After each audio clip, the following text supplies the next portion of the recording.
Top quality और consistent performance के लिए सिर्फ सिल्वर पंप नाम याद रखना। અને હવે વાત કરીશું કે કયા વિસ્તારમાં કેટલા ટકા વરસાદ છે તેના વિશે।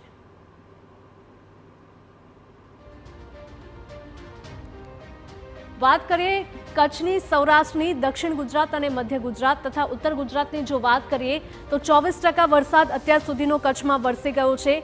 સૌરાષ્ટ્રની વાત કરીએ તો 31% વરસાદ વરસી ગયો છે। આ સમગ્ર વિસ્તાર જે જોઈ રહ્યા છો વાદળી રંગનો, ત્યાં 31% જેટલો વરસાદ વરસી ચૂક્યો છે। દક્ષિણ ગુજરાતની વાત કરીએ તો ત્યાં 32% જેટલો વરસાદ વરસી ગયો છે। મધ્ય ગુજરાતમાં 31% જેટલો વરસાદ વરસી ગયો છે અને ઉત્તર ગુજરાતમાં ઓછો વરસાદ જોવા મળ્યો છે, ત્યાં ફક્ત 22% જેટલો વરસાદ જ જોવા મળ્યો છે। આ સૌમાં આપણે સૌથી વધારે વરસાદ ક્યાં વરસ્યો તેની જો વાત કરીએ તો દક્ષિણ ગુજરાતમાં ખાસ વધારે 32% વરસાદ અત્યાર સુધીનો વરસી ચૂક્યો છે તેવું જોવા મળી રહ્યું છે અને મધ્ય ગુજરાત તથા સૌરાષ્ટ્રમાં સરખો વરસાદ એટલે 31% વરસાદ વરસી ગયો છે।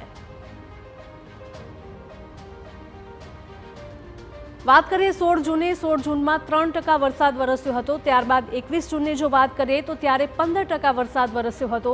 25 જૂને 25% વરસાદ વરસી ચૂક્યો હતો અને 27 જૂને સિઝનનો 30% વરસાદ વરસી ચૂક્યો છે, એટલે કે હજુ તો આ ચોમાસાની શરૂઆત છે, પરંતુ આગામી સમયમાં હજુ પણ વધારે વરસાદ વરસી શકે તેવી આગાહી આપવામાં આવી છે। અહીંયા જોઈ શકાય છે ગ્રાફિક્સમાં કે કેટલા ટકા વરસાદ વરસ્યો હતો।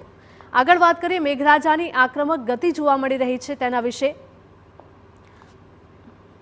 તો 25 જૂને 25% વરસાદ વરસ્યો હતો અને 27 જૂને 30% વરસાદ વરસ્યો હતો।